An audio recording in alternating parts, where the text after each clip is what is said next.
I dropped my husband off at the airport, thinking it was just another business trip, but just as I was about to leave, my 6-year-old son squeezed my hand tight and whispered, "Mama, don't go back home.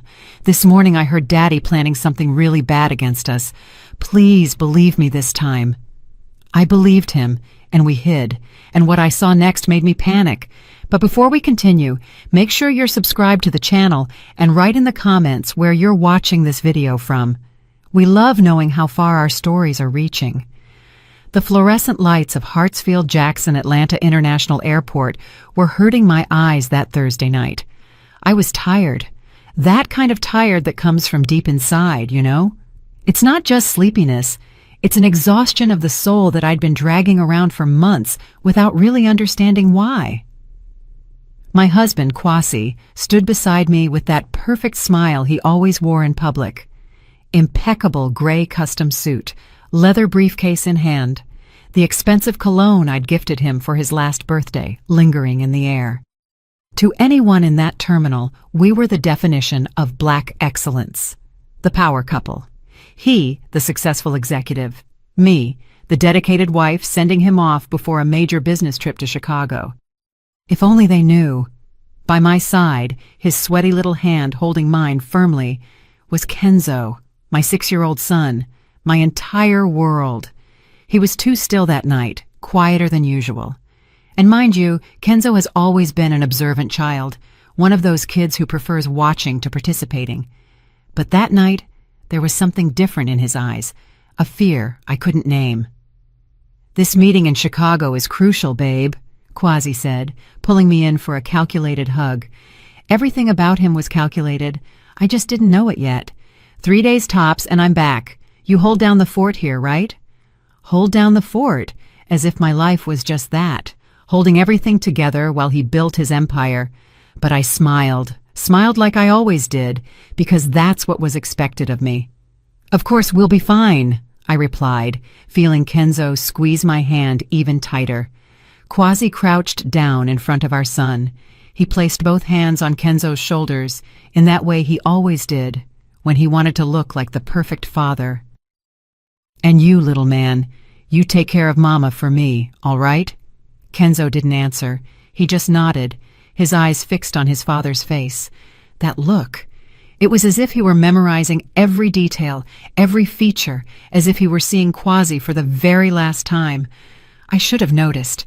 I should have felt that something was wrong right then and there, but we never notice the signs when they come from the people we love, do we? We think we know the person, that after 8 years of marriage, nothing can surprise us. How naive I was. Kwasi kissed Kenzo's forehead, then mine. "Love you both. See you soon."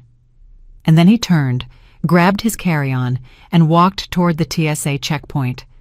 Kenzo and I stood there, frozen in the middle of that crowd of goodbyes and reunions, watching him disappear.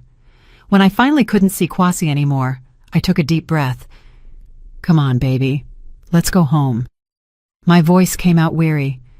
I just wanted to get back to our house in Buckhead, kick off these uncomfortable heels I'd worn to look the part, and maybe watch something on TV until sleep took over. We started walking down the long airport concourse, our steps echoing on the polished floor. Kenzo was even quieter now, and I could feel the tension in his small body through the hand holding mine. "Everything okay, sweetie? You're very quiet today." He didn't answer immediately. We kept walking, passing the closed shops, the flight monitors, people rushing with rolling suitcases. It was only when we got near the exit, when the automatic glass doors were already in sight, that he stopped. He stopped so abruptly, I almost tripped. "Kenzo, what's wrong?" That's when he looked at me. And God, I will never forget that look. It was pure terror, the kind of fear a 6-year-old shouldn't even know exists. "Mama," he whispered, his voice trembling, "we can't go back home." My heart did a strange flip in my chest. I crouched down in front of him, holding his little arms. "What do you mean, baby? Of course we're going home. It's late. You need to sleep, don't you?" His voice came out louder, desperate. A few people turned their heads to look at us. He swallowed hard and continued, now in an urgent whisper. "Mama, please, we can't go back. Believe me this time, please. This time. Those two words hurt because it was true. Weeks ago, Kenzo had told me he saw a strange car parked in front of our house. The same car, 3 nights in a row. I told him it was a coincidence. Days later, he swore he heard Daddy talking quietly in his home office about solving the problem once and for all. I told him it was business stuff, that he shouldn't listen to grown-up conversations. I didn't believe him. And now he was begging me, tears starting to form in those deep brown eyes. This time, I believe you, Kenzo. Explain to me what's going on. My voice came out steadier than I felt inside. He looked around as if afraid someone might hear him. Then he pulled my arm, making me lean in even closer to him, and whispered in my ear. This morning, really early, I woke up before everyone else. I went to get water, and I heard Daddy in his office. He was on the phone. Mama, he said that tonight, when we were sleeping, something bad was going to happen. That he needed to be far away when it happened. That we weren't going to be in his way anymore. My blood ran cold. Kenzo, are you sure? Are you sure about what you heard? He nodded desperately. He said there were people who were going to take care of it. He said he was finally going to be free. Mama, his voice. It wasn't Daddy's voice. It was different. Scary. My first instinct was to deny it, to say it was his imagination, that he had misunderstood, that Kwasi would never. But then I remembered things, little things I had ignored. Kwasi increasing his life insurance policy 3 months ago, saying it was just a precaution for generational wealth. Kwasi insisting that I put everything, the house in Buckhead, the car, even our joint savings account, solely in his name. It helps with taxes, babe. Kwasi getting angry when I mentioned I wanted to go back to work. It's not necessary, Ira. I handle everything. The strange calls he answered, locked in his office, the increasingly frequent trips, and that conversation I accidentally overheard 2 weeks ago when I thought he was asleep. He was murmuring into the phone, "Yeah, I know the risk, but there's no other way. It has to look accidental." At that moment, I convinced myself it was about work, about some risky investment. But what if it wasn't? I looked at Kenzo, at that terrified face, the rolling tears, the trembling hands, and I made the most important decision of my life. Okay, son, I believe you. The relief that washed over his face was instant but short-lived. So what are we going to do? Good question. My brain was racing. If Kenzo was right, and every cell in my body was starting to scream that he was, going back home was a death sentence. But where to go?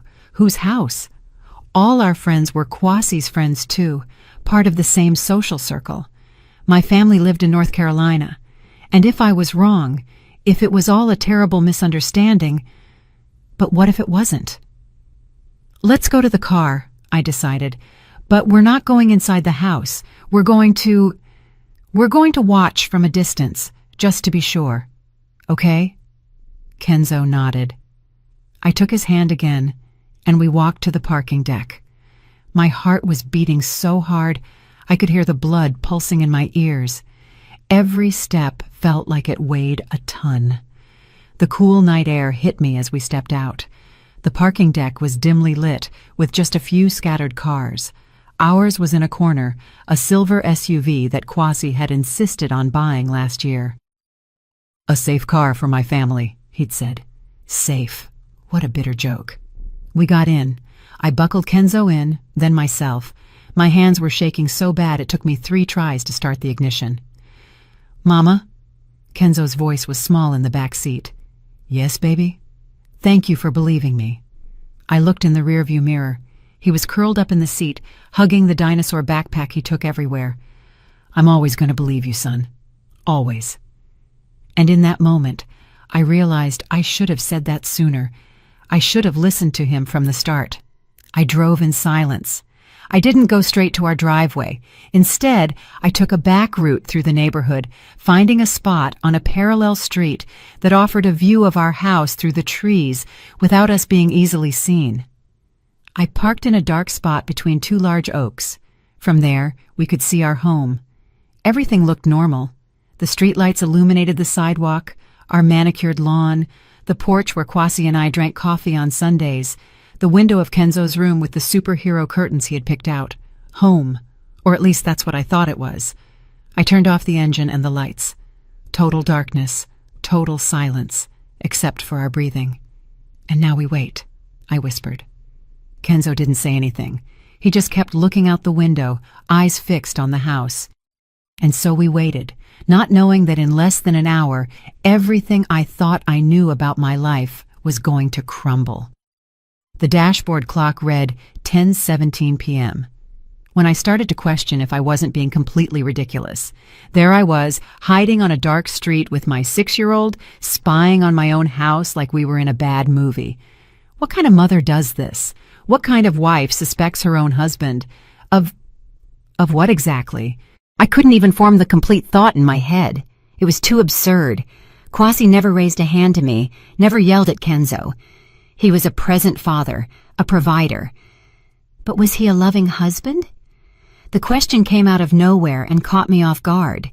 When was the last time he looked at me with genuine affection? When did he ask how my day was and actually want to hear the answer?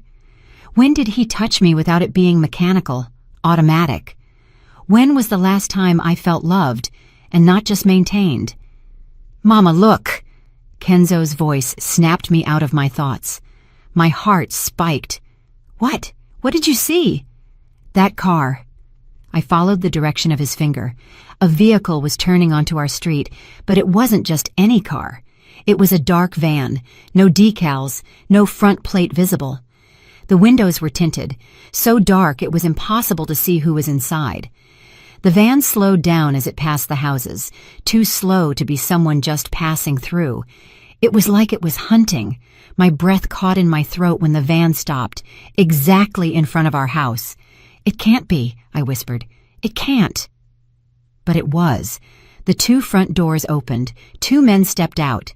Even from a distance, even with the poor lighting, you could see they weren't technicians or delivery guys or anything normal. They wore dark clothes, hoodies up, and the way they moved was stealthy, calculated. They stood for a moment in front of our driveway gate, looking around. My instinct was to scream, call 911, do something, but I was paralyzed, watching like it was a nightmare I couldn't wake up from. One of them, the taller one, reached into his pocket. I expected him to pull out a crowbar, some tool to force entry. That would be a robbery. I could deal with a robbery.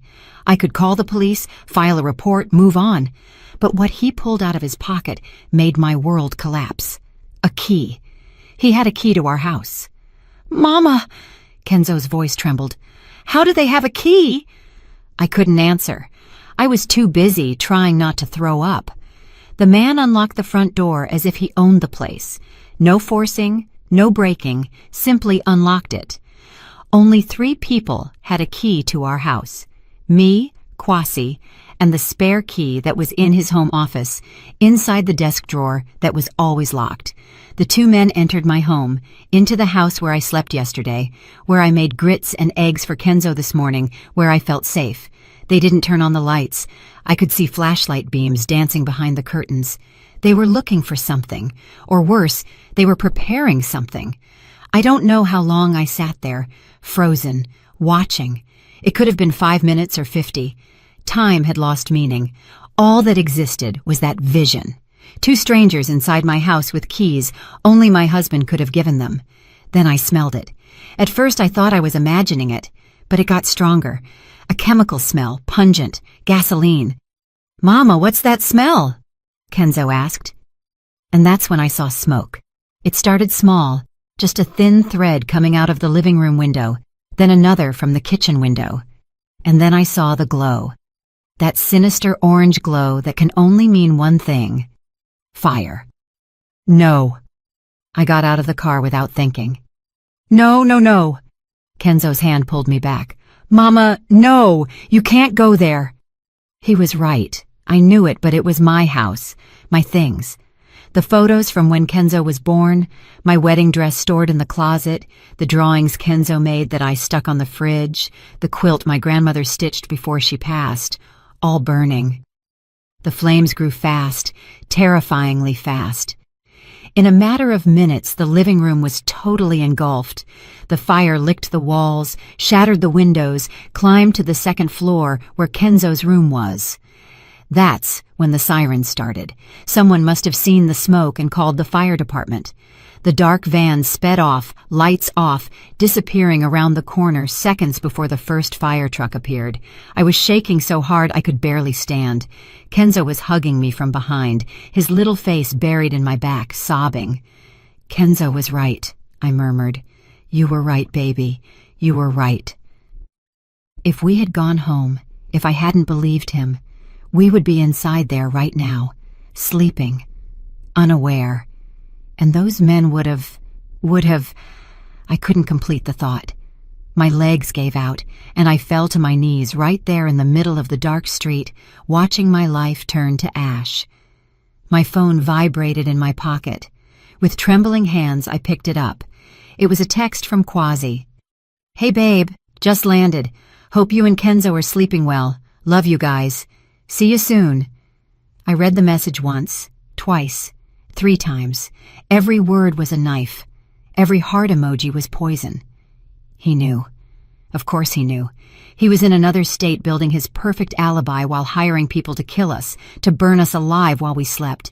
And then he would come back as the devastated husband, the grieving father. He would cry at the funeral, receive condolences, and keep everything. The life insurance, the land, the bank accounts. That's what Kenzo heard him say on the phone. "I'm finally going to be free." Free of me. Free of his son. The nausea came with force. I turned around and threw up right there on the curb. Everything I had in my stomach came out along with whatever illusion I still had about my marriage. When I could finally stop, I wiped my mouth with my sleeve and looked at Kenzo. He was sitting on the curb, hugging his knees, watching the house burn.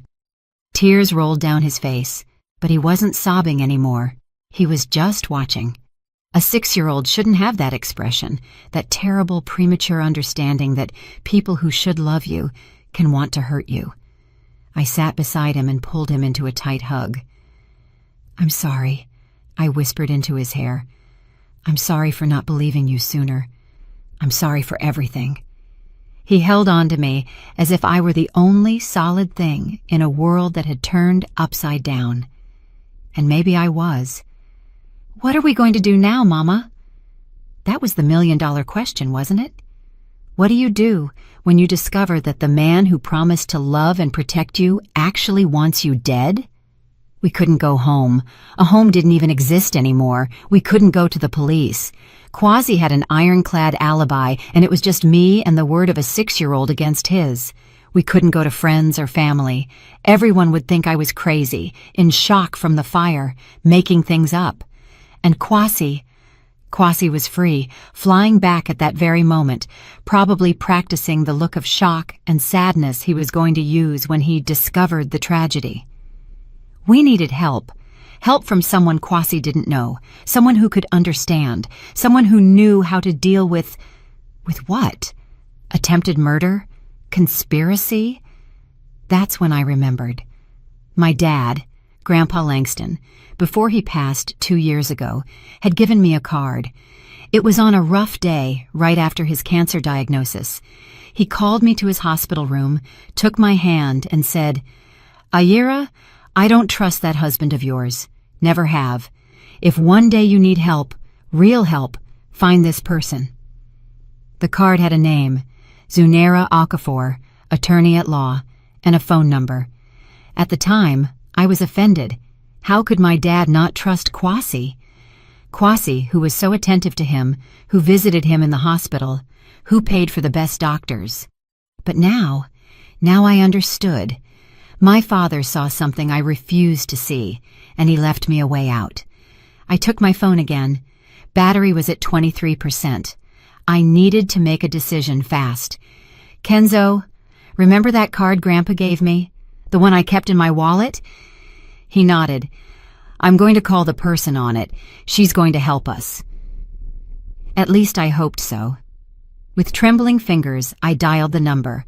3 rings, 4. It was going to voicemail when a female voice, raspy but firm, answered. "Hello? Attorney Okafor speaking." "Attorney?" "Ms. Okafor, my name is Ayira Vance. You don't know me, but my father was Langston Vance. He gave me your number. I need help. Bad." There was a pause. Then, "Ayira, Langston told me about you. Where are you?" My house just burned down. I'm on the street with my son. And my husband tried to kill us." Another longer pause. When she spoke again, her voice was different, more urgent. "Are you safe right now? Can you drive?" "Yes." "Then write down this address." Attorney Zunara's office was in an old brick building in the Sweet Auburn district, the kind of place you pass by without noticing. It didn't have a flashy sign, just a small, faded plaque. Z. Okafor, Legal Counsel. It was almost midnight when I parked in front. The street was deserted, only a few streetlights working. Kenzo had fallen asleep in the back seat during the drive, exhausted from crying. I had to carry him. Before I rang the bell, the door opened. A woman stood there.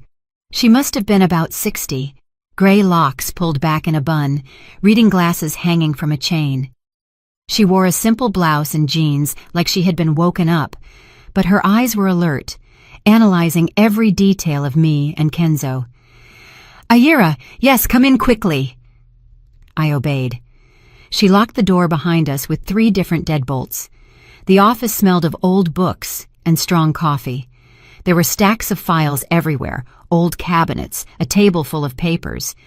"Put the boy on the sofa over there," she instructed. "There's a blanket on the chair." I laid Kenzo down carefully. I covered him. He kept sleeping, his face still streaked with tears. "Coffee?" she offered. I was going to refuse, but she was already pouring 2 cups. She handed me one and pointed to the chair in front of her desk. "Sit down and tell me everything from the beginning. Leave nothing out." And I told her. I told her about Kwasi's trip, about Kenzo's whisper at the airport, about the decision to hide and watch the house, the men with the keys, the fire, Kwasi's text pretending to care while knowing we should be dead.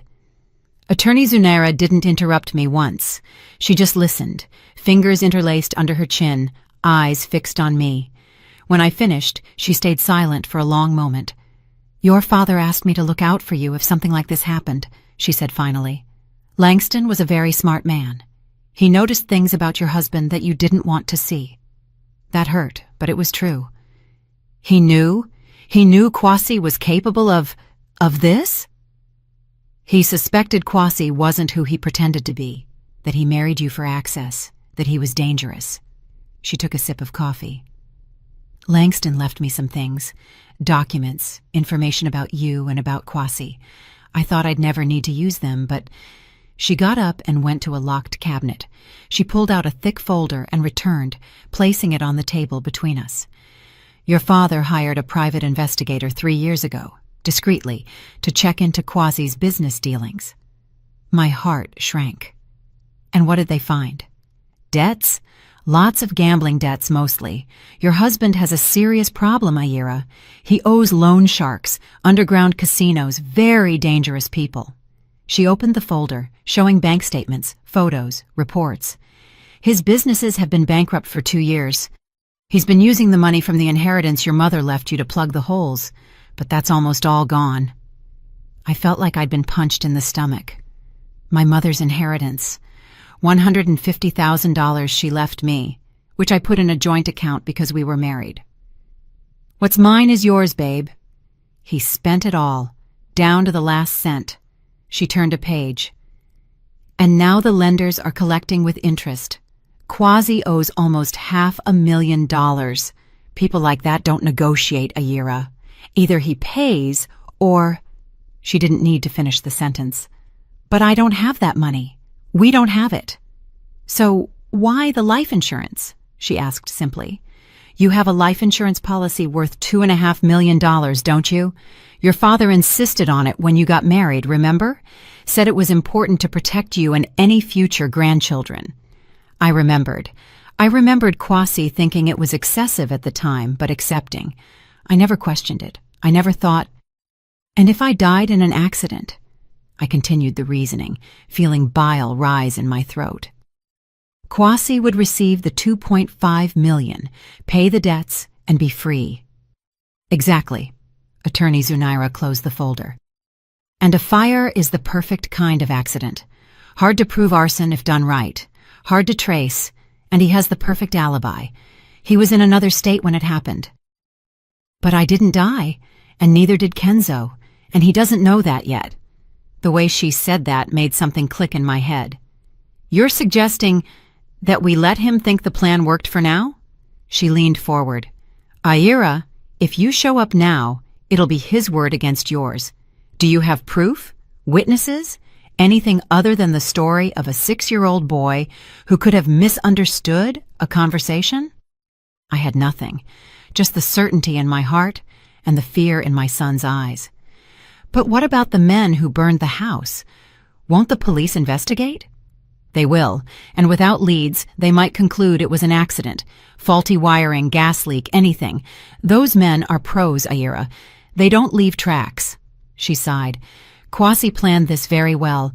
The only flaw in his plan was that Kenzo listened and that I believed him.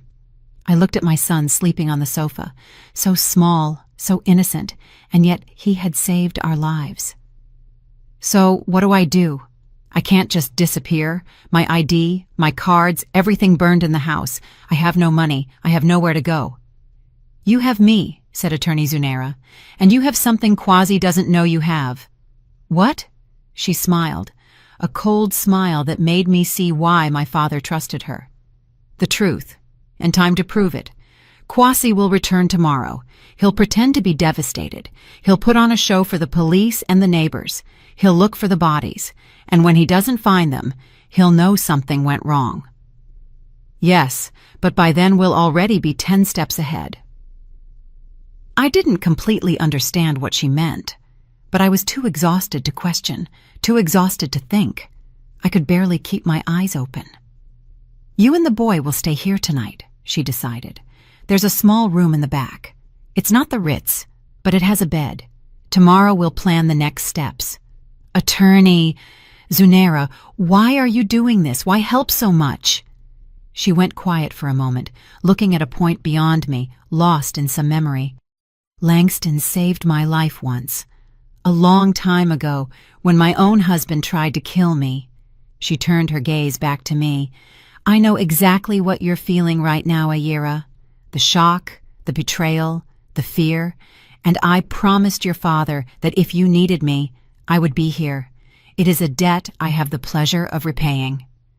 I swallowed the tears threatening to fall. Thank you. Don't thank me yet. The game has just begun. I slept for maybe 3 hours, but it felt like 3 minutes.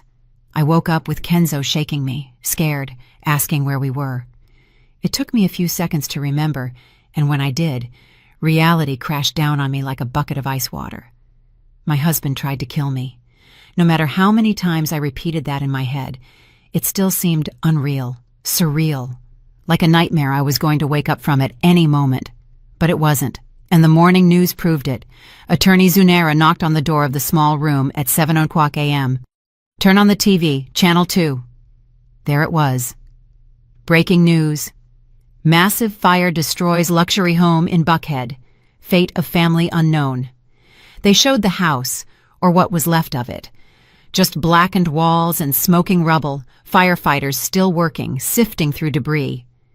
And then they showed him, Kwasi, getting out of an Uber amidst the chaos, with an expression I recognized, the one he used when rehearsing important speeches in the mirror. Calculated worry, measured horror. My wife, my son, for God's sake, someone tell me they weren't in there. He screamed at the camera, at the police officers, at anyone who would listen. The reporter explained that he was traveling for business, had just landed, and came straight to the scene. A desperate husband searching for his missing family, she narrated with that serious news anchor voice. I felt Kenzo shrink beside me. He's lying, my son whispered. He's pretending he cares. And he was. You could see it if you looked closely, the way he checked the camera angles before collapsing in tears, how his eyes were dry, even with hands covering his face. How he asked the fire chief, "Did you find the bodies yet?" with an urgency that wasn't of someone holding on to hope, but of someone needing confirmation. He wanted to make sure we were dead. Attorney Zunaira turned off the TV. He'll look for the bodies all day. When he doesn't find them, he'll start to suspect. We have maybe 24 hours before he realizes you escaped, and then he'll panic. And people in panic make mistakes. She sat on the edge of the bed.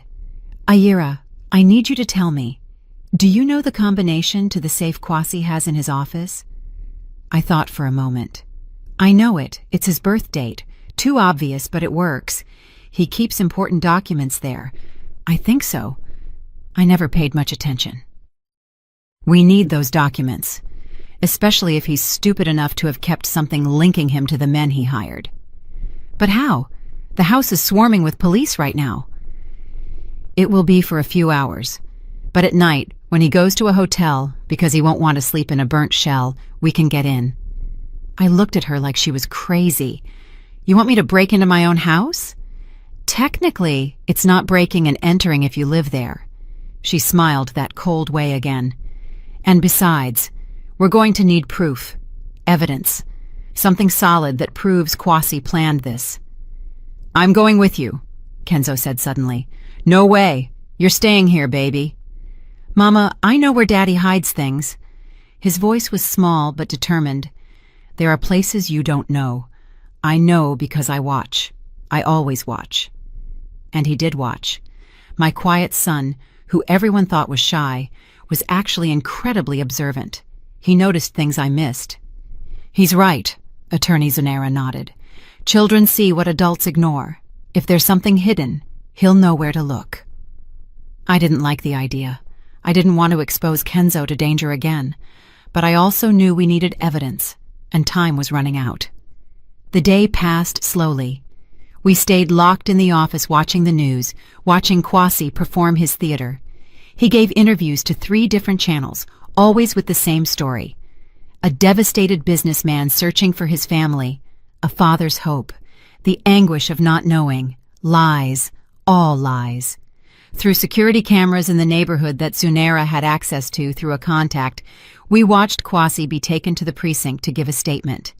We saw him return and stand in front of the destroyed house for hours, talking to neighbors, to police, to anyone who appeared. And then, finally, when the sun started to set, we saw him get into a car and leave. Now, said Attorney Zunaira. She gave me dark clothes, gloves, a small flashlight. Did the same for Kenzo. We looked like thieves about to commit a burglary, and in a way, that's exactly what it was. We drove in silence to the edge of the neighborhood, but we didn't go in through the front. Zunaira knew a passage in the back where the wall was lower and there were no cameras. Benefits of having defended the developer in his divorce, she explained. We scaled the wall. Well, she and I climbed. We lifted Kenzo over. On the other side, it was dark. The smell of smoke was still strong. 20 minutes, whispered Zunaira. Get in, get what you need, get out. I'll stay here watching. I took Kenzo's hand and we walked to the house, or what was left of it. The back door, the kitchen one, was partially burned but could still be opened. We entered. God, the destruction was total. Blackened walls, ceiling partially collapsed, the smell of ash and chemicals. Everything that was my life was destroyed. But we didn't have time to mourn. The office, I whispered to Kenzo. Where is it? He guided me, passing through the destroyed living room, going up the precarious steps of the staircase. Kwasi's office was on the 2nd floor, and miraculously, it hadn't burned as much as the rest. The door was jammed, but I managed to force it open. The safe was there, embedded in the wall behind a painting that had burned away. I entered Kwasi's birth date.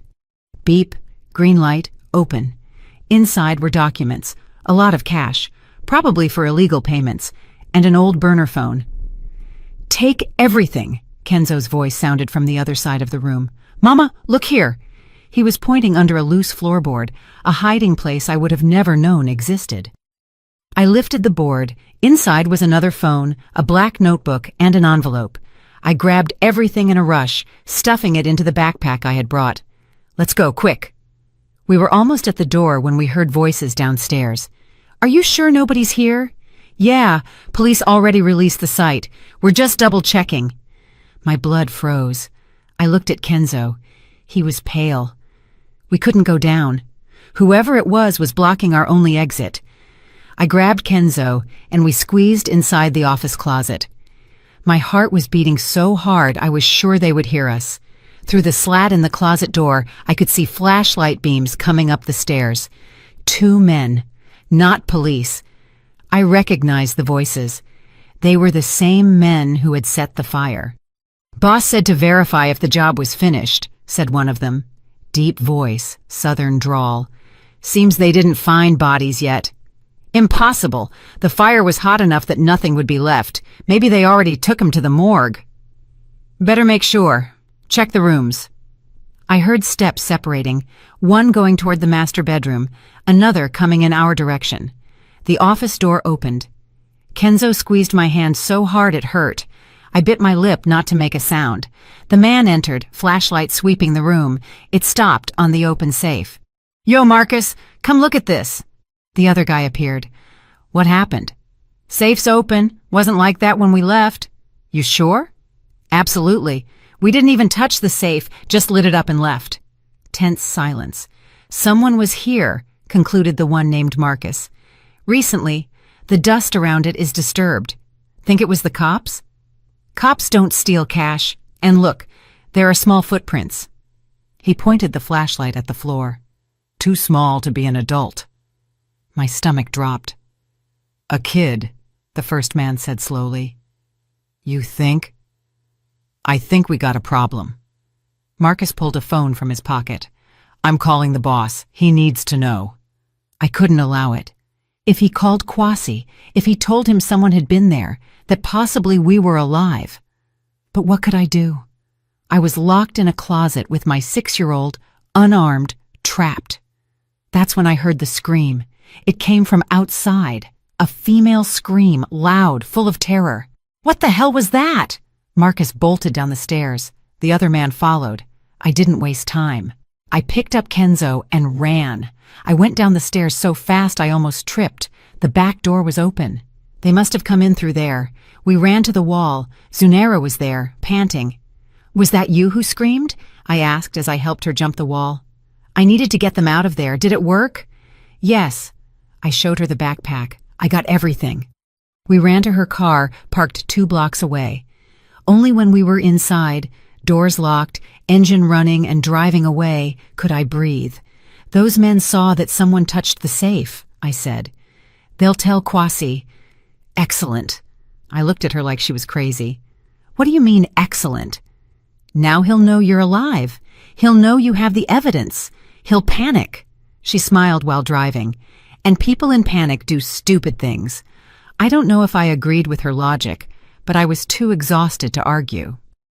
Back at the office, we emptied the backpack onto the desk. Documents, phones, money, the black notebook. Zunera took the notebook first, opened it, started reading, and the more she read, the wider her smile became. "Bingo," she murmured. "What is it? Is your husband meticulous or just dumb? Probably both." She turned the notebook toward me. "Look at this. Dates, amounts, names. He documented every cent he borrowed, from whom and when he had to pay.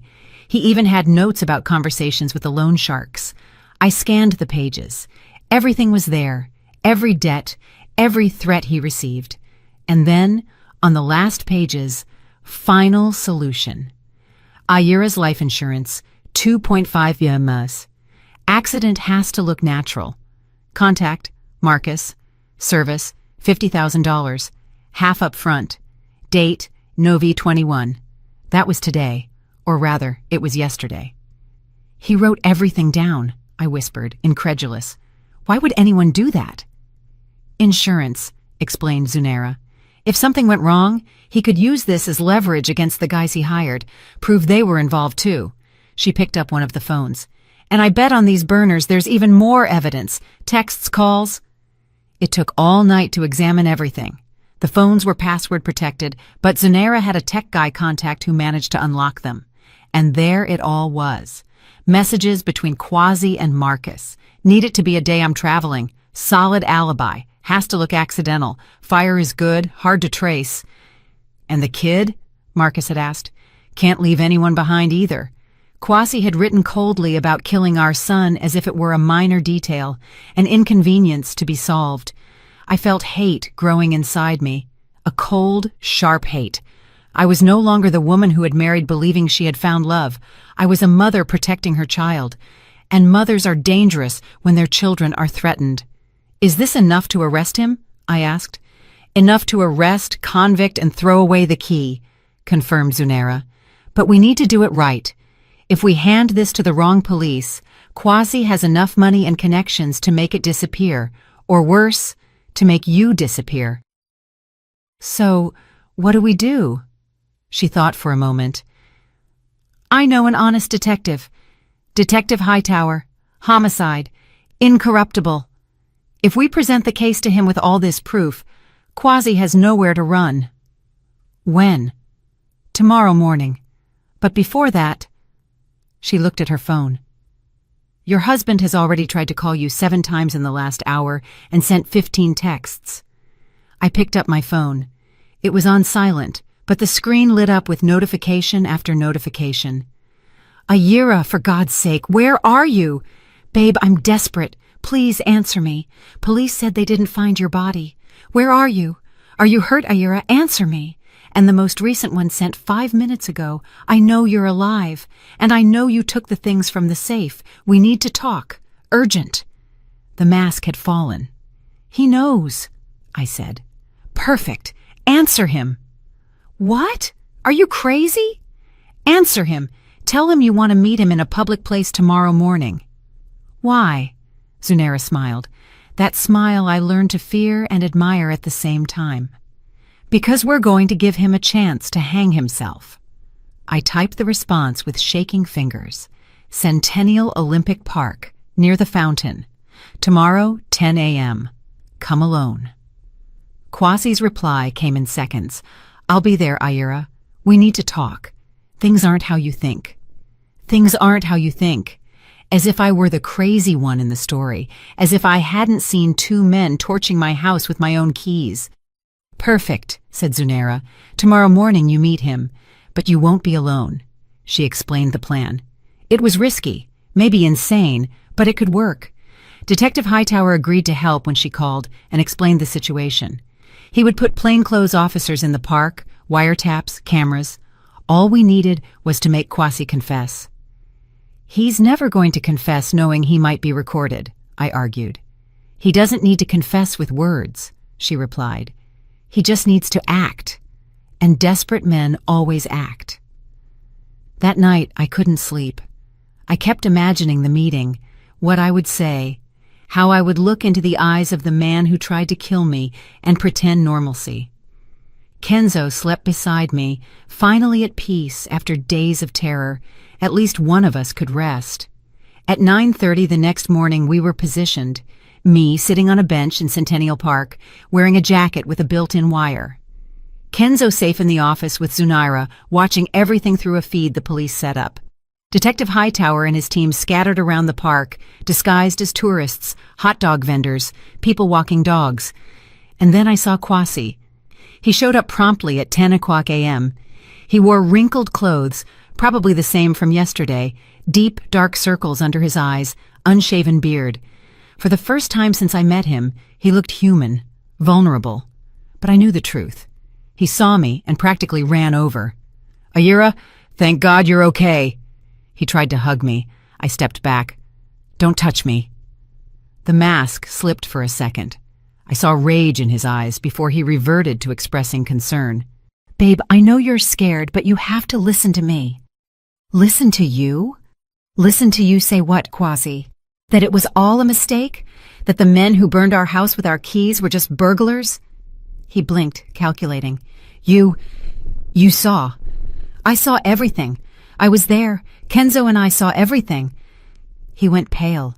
He looked around nervously. Not here. Let's go somewhere private.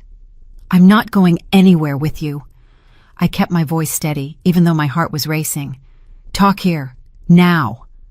Why did you try to kill me? I didn't. It wasn't like that. He ran a hand through his hair. Ayira, don't you understand? I'm in trouble. I owe a lot of money to very dangerous people. They threatened you? They threatened Kenzo? So you decided to kill us instead? What logic is that? No, I was going to get you out of the country. With the insurance money, we could start over somewhere else, far from those guys. It was a lie so blatant I almost laughed. You're talking about the insurance that only pays out if I die? He froze. He realized the mistake. Ayira. He changed tactics. His voice became threatening. You took things from my safe. I need you to give them back. Now. The black notebook? The evidence that you planned everything? You don't understand what you're doing. If you give that to the police, I go down. And if I go down, the guys I owe will come after you. Either way, you're not safe. But at least it won't be you trying to kill me. The rage finally exploded. You were always so naive. You think I married you why? For love? You were a spoiled girl with daddy's money. It was just for that. It hurt. Even knowing it was true, it hurt to hear it. And Kenzo, our son? Also just for interest. The brat. He spat the words. He was always weird. Too quiet. Watching everything. Freak kid. And there was the true hate. It wasn't just for money. He truly despised us. That's when I heard Detective Hightower's voice in my ear. We have enough. Move in, team. Suddenly, the tourists stood up. The vendors abandoned their carts. Everyone converged on Kwasi with badges in hand. Kwasi Vance, you are under arrest. His face went through 5 emotions in 3 seconds. Shock, confusion, rage, fear, and finally, acceptance. He had lost. But before they could cuff him, he did something no one expected. He ran. He sprinted through the park, knocking people over, jumping benches. The police went after him, but he had a head start and was running in my direction. I didn't have time to react. He grabbed me, pulled something from his waistband, a knife, and pressed it against my neck. Nobody moves, he screamed. His voice was unrecognizable. Or I kill her! I swear I'll kill her! Detective Hightower stopped 10 feet away, hands up. Calm down, Kwasi. You don't have to do this. Of course I do. She ruined everything. Everything! The blade pressed harder. I felt a trickle of blood run down. My brain went into panic mode, but then I remembered Kenzo. My son, watching everything. I couldn't let him see me die. Kwasi, I said, trying to keep my voice calm. You're not going to do this. Don't tell me what I am or am not going to do. You're not going to do it because you're a coward. You always have been. I turned my head slightly, looking him in the eyes. Cowards don't kill while looking someone in the eye. They hire other people, and even at that, you failed. The knife trembled in his hand, and in that second of hesitation, something happened. A shot. Not to kill, to incapacitate.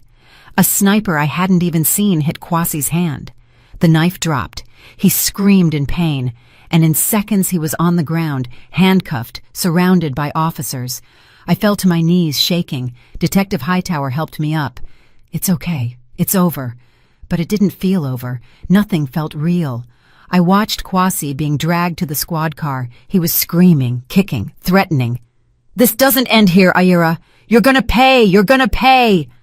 Empty. All his threats were empty now. Kwasi's trial was fast. With all the evidence, the notebook, the phones, the recordings of our meeting, the testimony of the men he hired, who cut a plea deal, there was no defense. They tried to plead temporary insanity, tried to say he was coerced by the loan sharks, tried everything. It didn't work. Kwasi was sentenced to 25 years in federal prison, attempted murder, arson, insurance fraud. The list was long. I didn't go to the sentencing. I didn't want to see his face ever again. But Zunaira went. She sent me a text when the verdict came down. Justice is served. Justice. The word seemed strange, because it didn't seem fair that 8 years of my life had been a lie. It didn't seem fair that my son had to grow up knowing his own father wanted to kill him, but at least we were alive and free. In the following months, I had to rebuild everything. Literally everything. Documents, identity, bank account, home. I got access to the home insurance money. Ironic, since Kwasi had burned it to get a different insurance payout. It wasn't a fortune, but it was enough to start over. Zunaira helped me with all the paperwork. More than that, she became a friend. Maybe the first true friend I ever had. Your father knew I was going to need you one day, I told her one afternoon, drinking tea in the new apartment I rented in Decatur. How did he know about Kwasi? A father's intuition, she smiled. Or maybe he saw things that you, being in love, didn't want to see. Little signs. The way Kwasi looked at your family's money. How he asked about inheritances. How irritated he got when you talked about working. She was right. The signs were always there. I was the one who chose to ignore them. Kenzo was going to therapy. At first, he didn't want to talk about what happened, but over time, slowly, he began to open up. The therapist said he was resilient. Children are stronger than we imagine, but even strong, he had nightmares. Woke up screaming, saying there was fire, that he couldn't get out, that his daddy was coming. On those nights, I stayed with him, held him, hummed the gospel songs I sang to him when he was a baby, and slowly he would go back to sleep. "Mama," he asked me one night, a few months after the trial, "do you still love Daddy?" The question caught me off guard. Why do you ask that? Because he was bad, really bad. But he's still my daddy, and I don't know if it's wrong to miss him sometimes. My heart broke. I pulled him into a tight hug. It's not wrong, baby. He is your dad. And the part of him you knew, the part that played catch with you, that took you to the park, that part felt real, or at least you believed it was, and there's no problem missing that. But he tried to hurt us. He tried, and that was horrible and unforgivable. But your feelings are yours. You can miss the dad you thought you had and still be angry about what he did. Both things can exist together. He stayed quiet for a while, then whispered, "I saved you, right, Mama? You saved us. You saved me, and you saved yourself. You are my hero, Kenzo." He smiled, a small smile but genuine. And in that moment, I knew we were going to be okay. Not immediately, not magically, but eventually. I started working again, something Kwasi never allowed. I got a job at a nonprofit in Atlanta that helped women victims of domestic violence. It seemed appropriate. I understood what they were going through, the fear, the shame, the feeling that somehow it was their fault. And I could say, from my heart, it is not your fault. It never was. Attorney Zunaira offered me a partnership in her firm a year later. "You have talent for this, and passion. It would be a waste not to use it." I accepted. I went back to school, did an accelerated law program, passed the Georgia bar exam. It wasn't easy. Going back to books at 34 is challenging, but I passed. I became an attorney, specialized in family law and domestic violence cases. I used the pain to help other people, and in some way, that helped heal my own pain. 3 years after the fire, we moved into a real house. Small, simple, but ours. Kenzo chose his own room, painted the walls blue, but no superheroes this time. "Mama, I'm grown now." He filled it with posters of black astronauts and scientists. "When I grow up, I'm going to be an engineer," he announced, "or an architect. Haven't decided yet." I laughed. "You can be both. Seriously, you can do that. You can do anything you want, son." And I believed that, because we had survived the impossible. What was a little ambition compared to that? Every now and then, I thought about Kwasi, mostly when I signed the divorce papers, which he contested, of course, but lost. or when I saw news about him in prison. Apparently he wasn't adapting well. I felt pity, not rage sometimes, but mostly nothing. He had become irrelevant, a footnote in my history, not the main chapter. Life went on. Kenzo grew. I grew with him. I learned to trust again, not blindly, never blindly again, but with wisdom. I learned that red flags exist for a reason, that listening to your intuition isn't paranoia. And I learned that sometimes the people we love the most are the ones who can hurt us the most. But I also learned that we can survive that, and even grow. Today marks 5 years since that night at the airport. 5 years since Kenzo whispered, "Don't go back home," and changed our lives forever. I'm sitting on the porch of our house, drinking coffee. Kenzo, now 11, is in the living room doing homework. It's Saturday, but he likes to get ahead on his work. "Mama," he shouts, "can I go to Malik's house after lunch?" "You can, but be back before 6. "Okay." I smile at my coffee. He has friends now, good friends. He stopped being that quiet, scared boy. He's still observant, always will be, but he also laughs, plays, lives like every child should live. My phone rings. It's Zunaira, or rather, Auntie Z.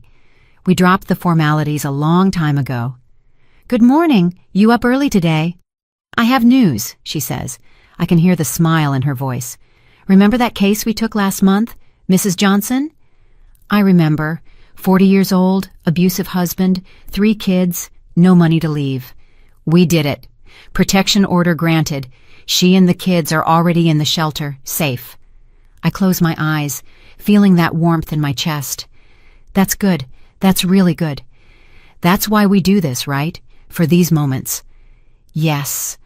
We hang up, and I stay there thinking about how many women we've managed to help over these years. How many children we saved. Not in such a dramatic way as Kenzo and I were saved, but saved nonetheless, from toxic relationships, from abuse, from dead-end situations. We transformed our tragedy into purpose. "Mama?" Kenzo appears at the screen door. "Can I ask you something?" "Always." He sits in the chair next to me. He's bigger now, growing too fast for my liking. Soon he'll be taller than me. "Are you happy?" The question takes me by surprise. "I am. Why do you ask?" He shrugs. "Just wanted to know. Because of everything that happened. I thought maybe you'd stay sad forever." I take his hand. It's not so tiny anymore. I was sad for a while. Yes. And I still get sad sometimes when I remember. But I'm also happy because I have you. I have a job I love. I have real friends. I have a life that I chose, not that someone chose for me. "And Daddy, did you forgive him?" That one is harder. I don't know if I forgave him. Forgiving doesn't mean forgetting or saying everything is okay. Maybe it's more like letting go, not carrying that weight anymore. And in that sense, yes, I think I made it. He nods, processing. I think me too. I don't think about him much, just sometimes when I remember how it was before. But then I remember that wasn't real, and it gets easier. Such wisdom for an 11-year-old, but Kenzo was never an ordinary child. He grew up too fast, saw too many things, but he survived. And more than that, he flourished. "I love you so much. You know that?" I say, hugging him. "I know. Love you too, Mama." He hugs me back, then pulls away. "Can I go back to homework? Only have math left." "Go ahead." He goes back inside, and I stay there on the porch, watching the sun rise in the Georgia sky. I think about how strange life is. 5 years ago, I was losing everything, or thinking I was. The house, the marriage, the security. But actually, I was gaining something more important. Freedom. Freedom to be myself, to make my own decisions, to build a life based on truth, not pretty lies. And yes, it hurts. Sometimes it still hurts. There are nights I wake up sweating, dreaming of fire. There are days I see a man from afar who looks like Kwasi, and my heart races. Trauma doesn't disappear completely. We learn to live with it. But we also learn that we are stronger than we imagine, that we can survive the unimaginable, that we can rebuild from the ashes, literally in my case. My phone vibrates again. A message from the support group I coordinate for survivors. Thank you for the meeting yesterday. For the first time, I felt like I'm not alone. I reply, you never were, and you never will be. We are in this together. It's because of these messages that I do what I do. Because I know what it is to feel alone, trapped, with no way out. And I know what it is to find an outstretched hand when you need it most. Like my father gave me when he left me Zunera's card. Like Zunera gave me when she took me in. Like Kenzo gave me when he had the courage to speak up, even being so small. We don't save ourselves alone. We need each other. And now I give back. I extend my hand to other women who are where I was, and I lift them up. The sun is fully up now.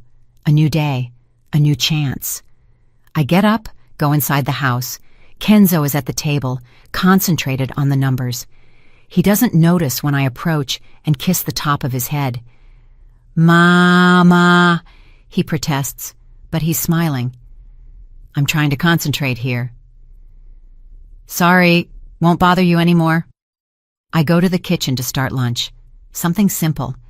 Spaghetti with meat sauce, Kenzo's favorite. While I stir the sauce, I hear him humming in the living room. Humming. A child who witnessed an attempted murder, who lost his home, who saw his father arrested, he is humming while doing his math homework. If that isn't resilience, I don't know what is, and it gives me hope. Hope that no matter what life throws at us, we can survive, we can overcome, we can even be happy again. Not in the same way, not like we were before, but in a new way, stronger, wiser.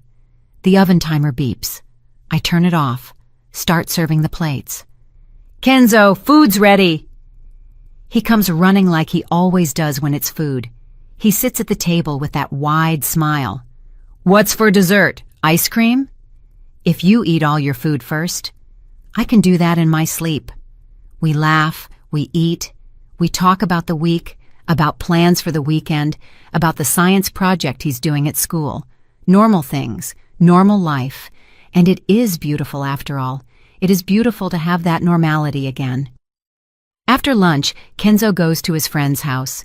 I wash the dishes, tidy the house, answer some work emails, routine. Wonderful, mundane routine. In the afternoon, when Kenzo comes back, we watch a movie together. Some silly animation that makes me laugh. He complains it's kid stuff, but he laughs too. And when night falls, when I tuck him in, despite him complaining that he's too big for that, he gives me a tight hug. Mama? Yes? Thanks. For what, baby? For believing me that day at the airport. If you hadn't believed me, but I believed you. I believe in you. He smiles, settles into the bed. Good night, Mama. Good night, my hero. I turn off the light, close the door. And for the first time in 5 years, I don't feel afraid of tomorrow. Because no matter what comes, I know we will face it together, and we will survive, like we always survived. Did you like the story, and which city are you listening from? Let's meet in the comments. If you liked the story, you can support me by sending a super thanks so I can keep bringing more stories like this. Thank you so much for your sweet support.